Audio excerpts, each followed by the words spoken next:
tuntutan kami sebenarnya sama. Tangkap Ustaz Abdul Somad sekarang juga. Kafir sedang masuk. Karena di salib itu ada jin kafir. Dari mana masuknya jin kafir? Karena ada patung.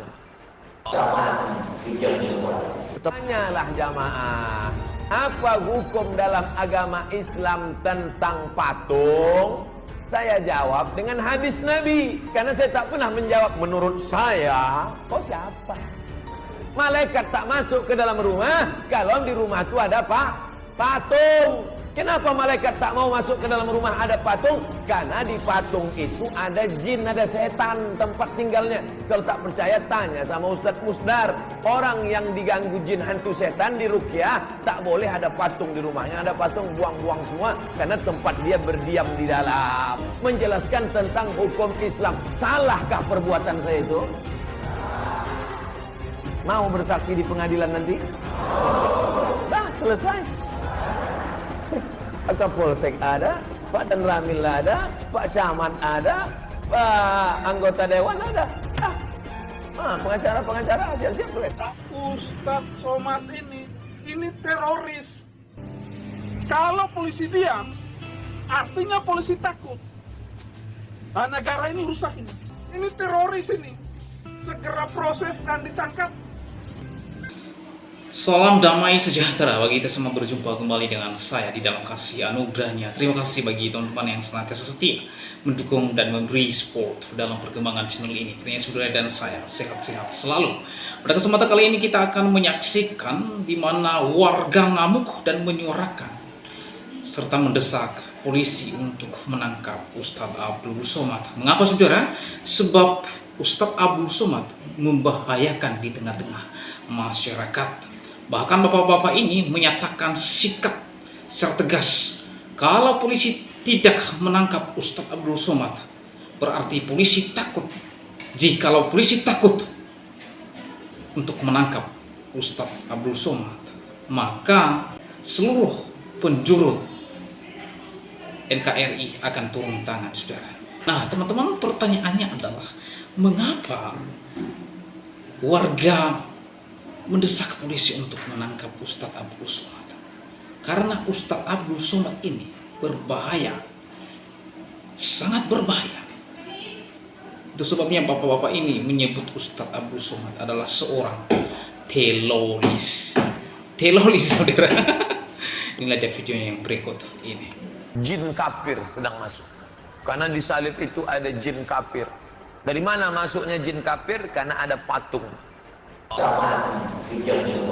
Tanyalah jamaah, apa hukum dalam agama Islam tentang patung?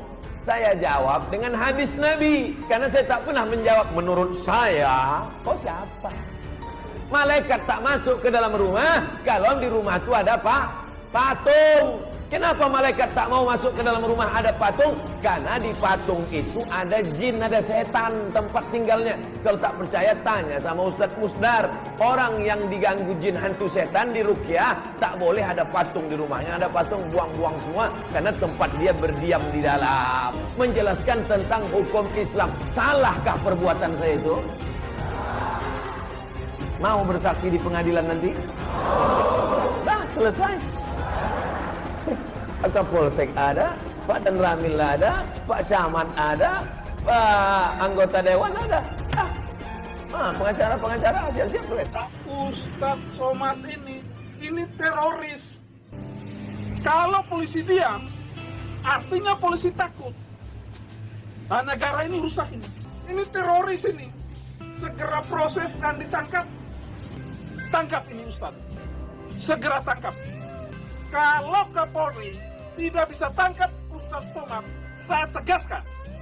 Kalau tidak, kami bergerak dari seluruh penjuru NKRI ini. Karena negara ini adalah negara hukum. Kalau polisi takut, negara ini kita mau harap siapa lagi? Dan tidak ada alasan polisi takut kepada Ustadz yang model begini. Ini kecoa ini. Borgol dia kalau bisa digantung, kalau bisa diikat. Borgol dia kalau bisa digantung, kalau bisa diikat. Selamat malam. Di dalam Al-Quran tegas dilarang bagi kita untuk menghina agama orang lain. apalagi untuk menjelekkan agama orang lain, itu sangat dilarang di dalam Al-Quran. Di agama lain pun juga sama. Di Bible itu juga sama. Di Weda juga sama. Di Tripitaka juga sama. Bahwa Tuhan Allah SWT sesungguhnya menciptakan orang dengan agama yang berbeda-beda untuk saling menghormati. Betul. Betul. Betul. Betul, Bapak-bapak. Kalau tuntutan kami sebenarnya sama, tangkap Ustaz Abdul Somad sekarang juga. Karena apa yang telah beliau lakukan sangat-sangat menghina agama Islam. Beliau selalu membawa nama Islam, tetapi dakwahnya tidak Islami 100%. Bapak-bapak polisi bisa lihat hujah-hujah beliau di YouTube ataupun di TV One. Bagaimana provokasi yang dilancarkan oleh Ustaz Abdul Somad amat sangat keterlaluan memecah belah bangsa ini.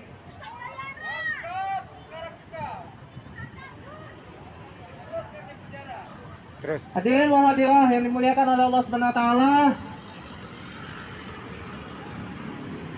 Tentu sekali saya juga memohon pada bapak-bapak polisi untuk tidak takut kepada tekanan dari manapun.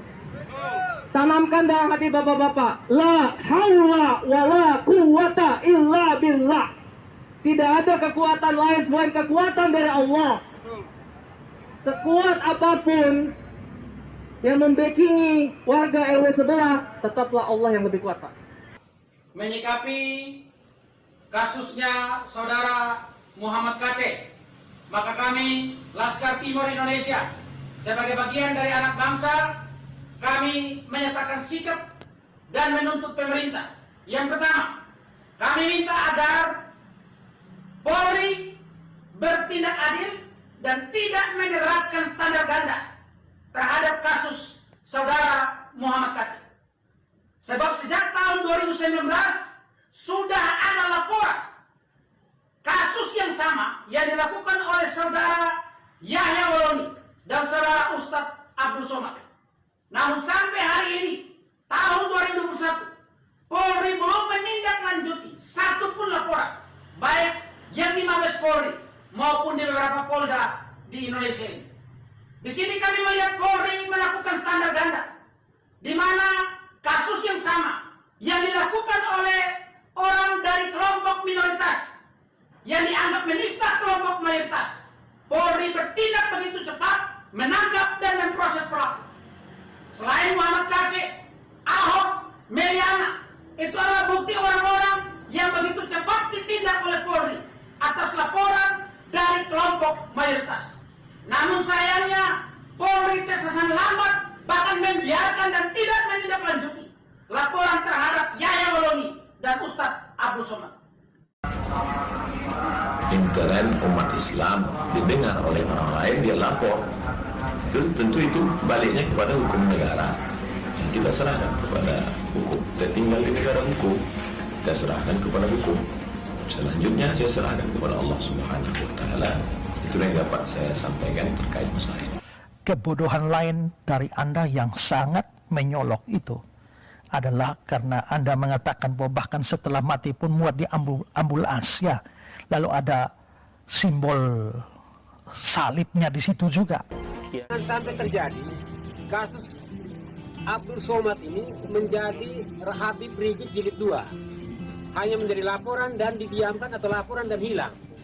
Minta Kapolres Sika untuk menangkap dan menahan Abdul Somad. Bukan meneruskan ke Kapolri. Kenapa? Wilayah hukum di Kabupaten Sika ini, wilayah hukum Polres Sika ini juga bisa punya wewenang untuk menangkap siapapun yang melakukan perusakan terhadap sendi-sendi kehidupan beragama di Republik Indonesia ini. Saya berharap hari Senin Kapolres bisa menetapkan DPO atau orang yang dicari oleh kepolisian bagi Abdul Somad di wilayah hukum. Nah teman-teman, itulah dia video warga di mana warga ngamuk, muak terhadap Ustadz Abdul Somad karena ceramah-ceramah Ustadz Abdul Somad memprovokasi, melecehkan, merendahkan, bahkan menghina simbol iman agama lain, saudara. Ya, nah teman-teman, saya melihat warga sudah mulai muak bosan dan ngamuk ya dengan isi ceramah-ceramah Ustadz Abdul Somad, yang dimana isi ceramahnya adalah isinya semua adalah isi yang tidak berguna, tidak bermanfaat ya. Ia seringkali membuat narasi-narasi yang kontroversial dan bahkan memprovokasi umat, saudara. Nah, ceramah-ceramah Ustadz Abdul Somad ini tidak semuanya mengedukasi umat ya. Jadi puji Tuhan, saudara, ada warga dan masyarakat sudah memahami dan sudah tahu ajaran-ajaran dan ceramah-ceramah yang membuat provokasi di tengah-tengah warga.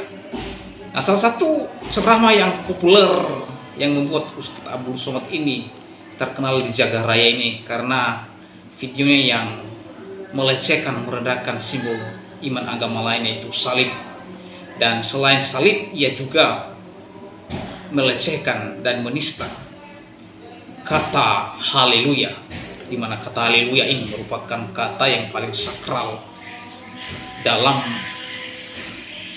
sebutan atau dalam penghormatan dan pengagungan kepada Allah. Dan kata haleluya ini Ustadz Abdul Somad menyamakan dengan jin kafir ya. Dan itulah yang membuat Ustadz Abdul Somad itu terkenal karena ceramah yang tidak mengedukasi, yang tidak bermanfaat. Bahkan saya katakan itu ceramah yang sampah, yang dibuang di tong sampah, tidak ada gunanya, saudara. Melalui videonya itu masyarakat tidak nyaman dan membuat gaduh di tengah-tengah masyarakat oleh karena ia melecehkan simbol agama lain dan kata haleluya. Saya melihat masyarakat itu menyuarakan tentang hal ini supaya ada keadilan di bangsa ini. Ada yang menyatakan sikap kalau Kristen yang menista Islam, polisi segera bertindak dan menangkap, mengadili dan memenjarakan orang yang menista Islam. Kemudian ketika ustadz-ustadz dari oknum agama Islam menista iman kekristenan seperti Ustadz Abdul Somad, Yaya Hawaluni, Rina Handono, Felicia, Ustadz Bang Samutra, Ustadz Kainam, Ustadz Nabawan, dan Dondita, Aristo, Ustadz Zuma, dan banyak penghujat-penghujat iman kekristenan.